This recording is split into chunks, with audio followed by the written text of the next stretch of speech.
Abençoados e abençoadas, graça e paz. 31 de dezembro, eu chego a este último dia do ano com 1.850 inscritos no meu canal. Eu queria ter ultrapassado os 2.000, não consegui, mas estou feliz mesmo assim. Eu conto com a sua ajuda para fazer este canal crescer. Graça e paz para cada um de vocês. Mais um ano que se finda, que chega ao seu fim, e a partir de 0 horas estaremos entrando no dia 1º de janeiro de 2023. Para nós, da graça de Deus, que temos a mente ativada, que temos o entendimento, nós não nos prendemos, né? Se o ano foi bom, se o ano foi ruim, se ele foi mais ou menos. Para nós não tem nada dessas coisas, porque nós vivemos por fé, tomamos posse de tudo quanto ele já fez. E assim nós vamos vivendo. Nós não vivemos por vista, mas sim por fé. Nós somos bastante otimistas, nós já somos abençoados. E então nós vamos receber, daqui a pouco, o próximo ano como o melhor ano de nossas vidas. Não importa se será o mesmo presidente ou se será um outro presidente. Nós estamos voltados para as coisas do alto, para as coisas de cima. Colossenses 3:1. Nós estamos voltados para o espiritual de Deus.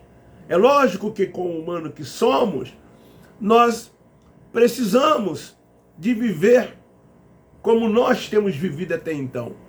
Mas na nossa visão, é Ele quem cuida de nós. Nós somos cuidados por Ele. Nós não andamos ansiosos nem inquietos com o dia da manhã. O dia da manhã vindo, ele é sempre bem-vindo. Tomamos posse e vivemos como o melhor dia. Então, eu quero deixar para cada um de vocês do meu canal um forte abraço. Quem me dera se eu pudesse abraçar cada um de vocês. Um beijo no coração de cada um de vocês. Vocês são meus irmãos, meus amigos. Eu admiro cada um de vocês. Mesmo aqueles que eu não tenho um contato direto. Alguns eu tenho no meu zap, né? E converso com eles sempre que tenho uma oportunidade. Procuro enviar cada dia uma mensagem escrita de otimismo e fé, para que possam cada vez mais eles crescerem em graça e no conhecimento. Hoje eu quero falar sobre um assunto que é muito debatido, eu mesmo já preguei sobre isso, e vários pregadores da graça também. Mas vamos falar sempre, porque os religiosos, principalmente os evangélicos, eles acreditam num ser espiritual chamado Satanás, que esse ser espiritual, ele existe, e que ele tenta as pessoas, e que todas as pessoas que rejeitarem Jesus como Salvador irão sofrer num inferno também criado pela religião, esse inferno que eles chamam de lago de fogo e tormento eterno, para todos sempre. É isso que eles ensinam. Um dia muitos de nós também acreditamos nisso, mas hoje estamos libertos de todas essas coisas e vivemos uma liberdade, seguindo o Cristo ressuscitado, que é Espírito, porque Ele é Deus e habita no nosso Espírito e testifica que somos seus filhos. Nós não temos mais dúvida nenhuma quanto a essa forma de crermos. Nada nos traz confusão, nada nos confunde mais. E então eu quero ler no livro histórico de Mateus capítulo 4, a partir do versículo 1. Então Jesus foi levado pelo Espírito ao deserto. O Espírito de Deus que estava nele, porque o Cristo Nazareno, ele era homem nascido de mulher, ele era carne, e nesta carne o Espírito de Deus estava ali revestido. Então o Espírito de Deus o levou ao deserto. Para que ele foi levado ao deserto? Ele foi levado ao deserto para ser tentado pelo diabo. Pela lei de Moisés. Pela carne. Por este opróbrio. Foi para isso que ele lá foi levado. Ele tinha que ser levado ao deserto para que pudesse ser tentado. Porque ele veio para cumprir a lei. Que lei ele veio para cumprir? A lei de Moisés. E então, ele foi levado para ser tentado por essa própria lei, que era chamada a lei de Moisés. Depois de jejuar por 40 dias e 40 noites, por que ele jejuava? Porque era uma tradição, porque era um mandamento da lei, jejuar, ir a monte, dizimar, praticar cerimoniais, frequentar templo, etc, etc, etc. E então ele jejua 40 dias e 40 noites. E diz o texto que ele teve fome. O tentador chegou-se a ele e disse, a sua carne lhe disse, se tu és o Filho de Deus, manda que estas pedras se transformem em pães. Ele estava no deserto. O que existia no deserto? Areia, pedras. E ele estava com muita fome. Ele havia feito muitos milagres, operado sinais de maravilhas. E então, se ele havia feito tudo isso, ele podia, uma vez que estava com fome, transformar aquelas pedras que ali estavam em pães. E foi exatamente nisso que ele foi pego pelo diabo, que ele foi tentado pela sua carne. É como se a sua carne dissesse para ele, tu realizaste vários milagres, multiplicaste pães, transformaste água em vinho. Isso aí é fácil. Faça isso, transforma estas pedras em pães e sacia a sua fome. Mas ele estava fortemente alimentado pelo Espírito. E ele então usou a própria lei, a própria palavra, e disse, nem só de pão viverá o homem, mas sim de toda a palavra que procede da boca de Deus. Ele foi tentado pela lei, pelo diabo, e no entanto rebate também, usando a própria lei. Prosseguindo, respondeu Jesus, está escrito, não só de pão vive o homem, mas de toda a palavra que sai da boca de Deus. Então, novamente, o diabo levou a cidade santa e o colocou sobre o pináculo do templo. E lhe disse, se tu és o Filho de Deus, lança-te aqui abaixo, pois está escrito, aos seus anjos darás ordem ao seu respeito, e eles te tomarão nas suas mãos para que não tropece em alguma pedra. Respondeu ele, também está escrito, não tentarás o Senhor teu Deus. Querido, essa tentação de Jesus no deserto, ela não foi por um ser espiritual, por esse ser espiritual criado pela Igreja Católica Romana, pelo Império Romano. Esse ser mitológico, estridente, que é pregado e ensinado pela religião como se de fato fosse uma verdade. E as pessoas têm medo do diabo. Eu tenho uma das mensagens que eu falo 4 razões pelas quais as pessoas frequentam o templo. Medo do diabo, medo do inferno, medo da morte e medo do devorador. Se a religião tirar de lá dos seus ensinos essas 4 coisas, os templos esvaziam rapidamente, porque a maioria está lá porque tem medo de todas estas coisas. Elas creem que esse ser espiritual existe. Elas creem que esse inferno, como lago de fogo e tormento, existe. Elas creem que esse devorador, se elas não dizimarem, eles vão na vida dessas pessoas e farão uma devassa. Essas pessoas têm medo da morte. Por que tem medo da morte? Porque não tem convicção de que é salvo. Elas são salvos, mas não têm certeza. Porque a religião lista uma porção de coisas que se tem que fazer e outras que tem que se deixar de fazer.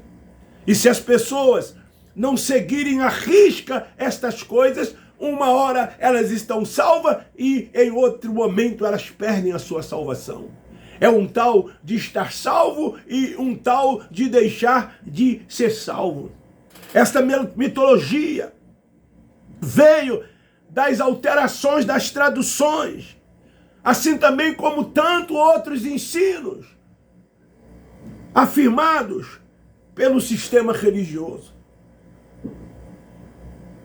João Ferreira de Almeida, ele era um padre católico romano, e ao traduzir vários textos da Bíblia do original, por uma questão intencional,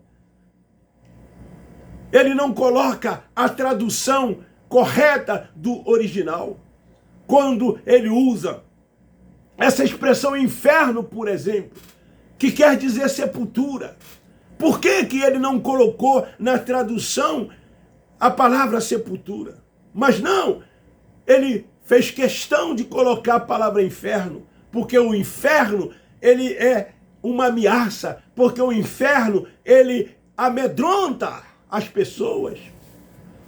E o Geena que existia ali em Jerusalém, que era conhecido como um lago de fogo onde queimava-se noite e dia, era um verdadeiro inferno, e isso chegava ao entendimento das pessoas.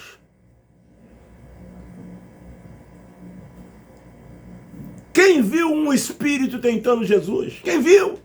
Quem escreveu o livro esse livro foi Mateus. Mateus estava lá.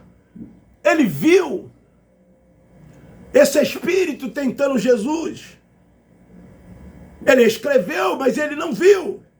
Até mesmo porque se fosse um espírito, não se tinha como ver, porque espírito não se vê. João de Almeida teve influência nessa forma de crer ao traduzir do original erroneamente. Não tão somente esse texto, como muitos outros textos da Bíblia. Quem o levou ao deserto? Quem levou? O Espírito o levou ao deserto, como eu já disse, para ele ser tentado pela sua própria carne, pela lei, pelo diabo, que era a lei. E quem é o diabo? Não é um ser aqui. Diabo é um adjetivo. Diabo aqui é Moisés. Diabo aqui é a lei. A tentação de Jesus foi na sua carne. Ele foi tentado na carne. Ele nasceu sob a lei e veio para cumprir a lei. Então, como eu disse no início, ele tinha que ser tentado por quem? Pela própria lei. Assim como ele foi tentado. Por que que ele foi tentado? Porque ele cumpriu toda a lei na sua íntegra. Ele não transgrediu sequer um tio da lei, uma vírgula da lei, um ponto da lei. Ele cumpriu a lei em toda a sua totalidade. É difícil para os que ainda são meninos entender. Sabe por quê? Porque eles são alimentados com leite. figura de linguagem. São meninos, são crianças. E não tem como alcançar o entendimento. Para alcançar esse entendimento, só os espirituais, que se tornaram adultos porque são alimentados com alimentos sólidos. Paulo disse que quando menino era, ele praticava as coisas de menino. Mas agora que ele cresceu, que se tornou adulto, ele não mais pratica as coisas de menino. Ele se refere aos meninos como os carnais e aos adultos como espirituais. Então, ele como adulto, ele passa a ter a mente ativada. Ele passa a ter o entendimento do Pai dos Espíritos.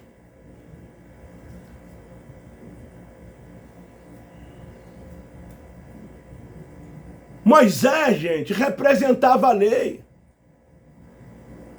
Quem é que trouxe a lei para o povo de Israel? Foi Moisés. A lei dada a quem? A Moisés. Ela foi dada a Moisés para quem? Para nós, que não éramos judeus? Não, ela foi dada a Moisés para o povo de Deus. Eram os únicos que eram povo de Deus. Os demais não. O Cristo ressuscitado, ele trouxe o quê? A graça e verdade. Ele revelou isso a quem? A Saulo de Tarso, que era um judaizante, perseguidor dos primeiros crentes, praticava a lei, impunha a lei também para os demais que não eram judeus, mas ao encontrar o Cristo ressuscitado, o torna um vaso escolhido e o vocaciona e revela a ele esta verdade do Evangelho da graça de Deus. Graça e verdade, somente essas que só podia vir se a lei fosse cumprida. Enquanto a lei não fosse cumprida, essa graça, essa verdade não podia vir. Então, para que ele cumprisse e fosse tentado na sua carne, como eu li em Mateus capítulo 4, chegando ele, quem? Quem chegou diante? O acusador. A sua própria carne o acusava. Quem é que acusava Jesus de Nazaré quando foi levado pelo Espírito ao deserto? Quem o acusava? A lei. A lei que condenava, acusava ele. A lei o tentava. E ele, no cumprimento, usa a própria lei. Quando ele diz: não tentarás ao Senhor teu Deus, que ele é levado ao pináculo do templo em Jerusalém. Um ser espiritual tinha como carregá-lo. Não sabemos o seu peso, a sua altura. Tinha como transportá-lo fisicamente da onde ele estava até Jerusalém? Claro que não. Claro que não. Isso é uma metáfora. Ele foi levado ao pináculo do templo. Não fisicamente, mas a sua mente foi levada até aquele lugar. Ele conhecia o templo como ninguém. Cada parte do templo ele conhecia. E então, como ele estava com fome, como o texto disse, porque havia jejuado 40 dias e 40 noites, a sua carne, ela ali estava numa situação, espiritualmente falando, muito boa, porque ele estava cumprindo a vontade de Deus, fazendo a vontade de Deus. É diferente da gente hoje. Quando nós alimentamos a carne, ela se opõe ao espírito. A carne é fraca, mas o espírito está sempre pronto. Ele, como humano, foi o único que nunca pecou. Mesmo sendo tentado na carne, ele não cedeu à tentação. Então, ao contemplar uma metáfora, a cidade de Jerusalém, o diabo diz a ele, a sua carne, a lei diz a ele, lança-te daqui, lá embaixo está escrito que ele dará ordem aos anjos ao teu respeito, para que tu não tropeces com teus pés em pedra. Então ele responde, pelo Espírito, usando a lei, usando a palavra, não tentarás o Senhor teu Deus.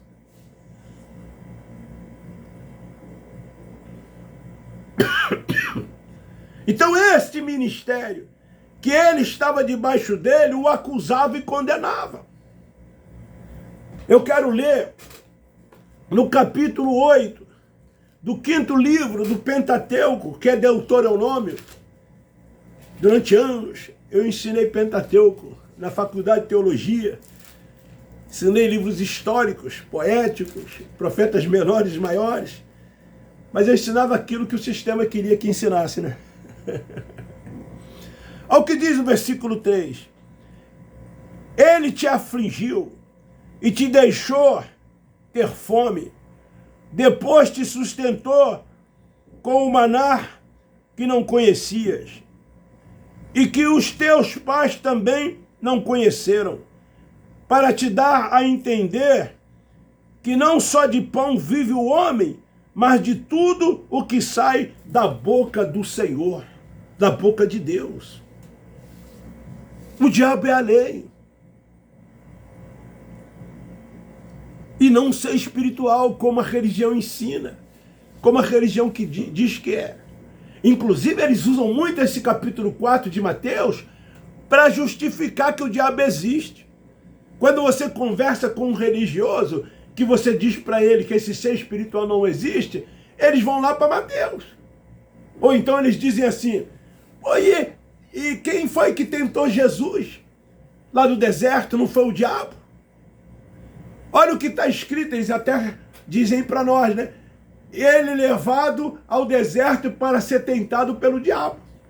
O diabo, não a lei de Moisés, mas eles dizem o diabo, o ser espiritual. Desculpa aí, eu estou há alguns dias com a garganta infeccionada, tomando remédio, vários. Mas vamos lá, eu não posso parar. Então o diabo era a lei, e não um ser espiritual, como os religiosos querem que seja. A lei estava na sua consciência. Na consciência de quem? Do Cristo Nazareno. Por que que a lei estava na consciência do Cristo Nazareno? Ele mesmo disse, eu vim para cumprir a lei. Ele conhecia toda a lei. As 613 leis do Torá, ele conhecia. Ela estava toda na sua consciência. Ele conhecia ponto por ponto, parágrafo por parágrafo. Então ela estava toda na sua consciência. Ao ser tentado, então ele usa a lei de Deus para responder a essa tentação praticada no deserto pelo diabo. Os religiosos dizem que esse ser conhece a Bíblia. Vocês já ouviram muitos deles dizerem assim, a Bíblia até o diabo conhece. Aí pega esse capítulo 4 e diz assim, você lembra quando Jesus foi tentado no deserto? O diabo citou a Bíblia para ele. O diabo como ser espiritual. Queridos, tire da sua cabeça, esse ser espiritual não existe. A religião quer que você acredite que ela existe, porque enquanto você crê que ele existe, você não vai sair de lá. Você não vai parar de ofertar, você não vai parar de dizimar. Você vai reverenciar o homem como seu líder espiritual, você vai honrá-lo, aplaudi-lo. Você vai ajudá-lo a enriquecer cada vez mais. Você vai prestar obediência a ele, honra a eles. É por isso que eles têm interesse que vocês creem, que vocês acreditem que esse ser espiritual existe. Tire de lá dos seus ensinamentos para ver se esses lugares não esvaziam. Tem 5 anos que eu rompi com o sistema religioso. Eu não pretendo nunca mais voltar a pisar nesses lugares. Porque eu sou livre. Eu sou livre. Eu sou guiado e dirigido pelo Espírito Santo. Romanos 8,14. Ele é o meu guia, é Ele quem me dirige. Eu sou espiritual, não sou mais carnal, não vivo mais na prática das obras. Não busco autojustiça.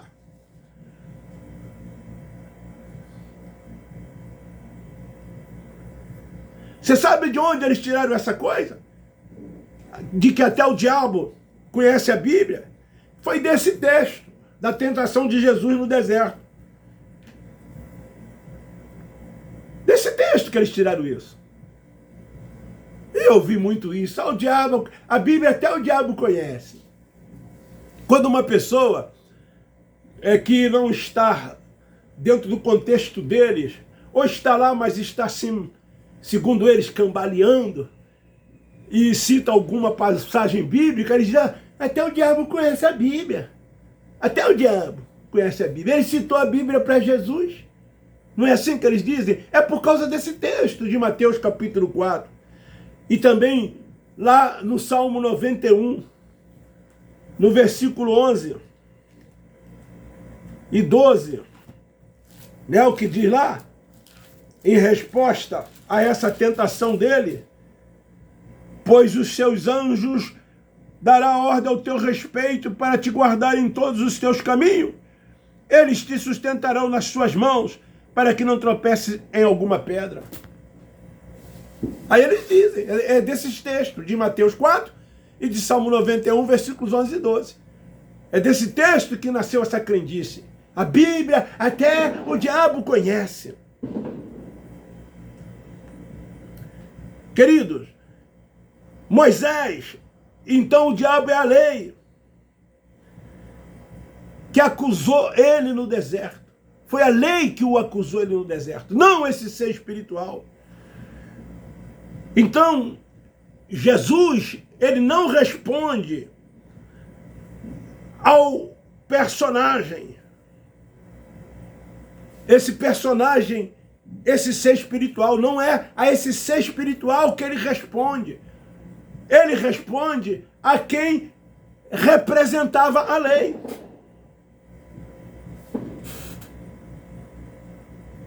Quem o representava a lei. É isso, é ele que ele responde, não o ser espiritual.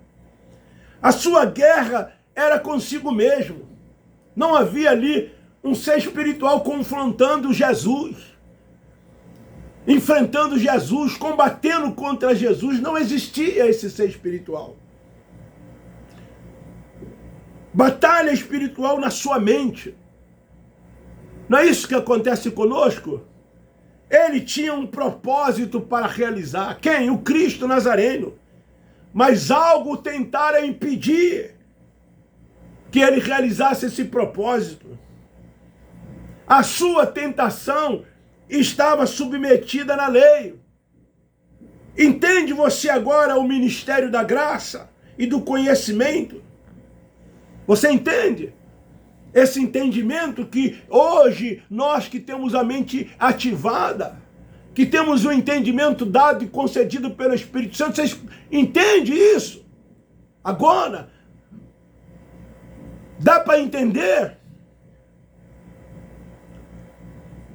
Esses entendimentos que nós temos nos traz o quê? Nos traz convicção. Nos traz o quê? Maturidade espiritual. Nos traz o quê? Firmeza. Nos traz o quê? Descanso nele. Por isso que nós andamos em novidade de vida. Crescemos na graça e no conhecimento. Descansamos no Senhor todos os dias. Entendemos qual é a sua perfeita, boa e agradável vontade. E tudo isto é para o louvor da sua glória. Porque nós não temos, na graça de Deus, um templo para nos reunir. Nós não temos um homem como nosso Senhor, como nosso pastor. Nós não dizimamos, não vamos a monte. Não jejuamos. Não praticamos cerimoniais. Não somos presos algemados dentro dessas sinagogas. Somos livres. Somos livres. Vivemos essa liberdade no Cristo ressuscitado, que é Espírito, que é o próprio Deus, o Pai dos Espíritos. Então somos guiados e conduzidos por Ele. Fica aí essa palavra para a sua reflexão. Esse diabo, esse ser espiritual, que tentou Cristo Nazareno no deserto, foi a sua carne, foi Moisés, foi a lei que o representava, e não um ser espiritual. Como os religiosos ensinam, como os religiosos dizem. Um beijo no seu coração, um forte abraço. Tenham todos uma noite já antecipada, abençoada por Deus. E estaremos juntos, se Ele assim permitir, para mais um ano. Quem sabe no final do ano que vem eu atinja meus 5.000 inscritos. Eu tomo posse. Se você me ajudar, com certeza eu vou atingir. A minha preocupação, eu até hoje eu não pedi monetização e não estou querendo isso, eu não estou em busca disso. O meu intuito é libertar os nossos irmãos. Nós amamos os nossos irmãos. Eu fico triste quando eu os vejo presos dentro desses lugares, cumprindo todos esses ritos, praticando todas essas liturgias, permitindo serem dogmatizados, praticando cerimoniais. São levados pelos líderes cegos a dividir a glória de Deus. Quando Deus é único, é soberano, reina sobre tudo e todos, todo poder, toda honra, glória, louvor, domínio e adoração é dele. Não há debaixo dos céus, nem em cima dos céus, nem na profundeza dos mares, ninguém semelhante a ele. Ele é único, por isso que ele é soberano. Mas a religião criou um ser que diz que é seu inimigo. E eles, dentro desses lugares, como homens que são, fazendo todas essas coisas, eles estão dividindo a glória de Deus. E a palavra é tão somente clara quando diz que Deus não divide a sua glória com outra, com quem quer que seja.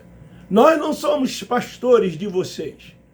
Nós somos todos irmãos, somos iguais. O cabeça é o Pai dos Espíritos, o Senhor é Ele. É Ele quem nos faz triunfar. É Ele quem nos guia. É Ele quem nos sustenta. É Ele que nos conduz até o fim. Já somos abençoados. Beijo no seu coração mais uma vez. Coração dizendo que nós, da graça de Deus, amamos todos vocês.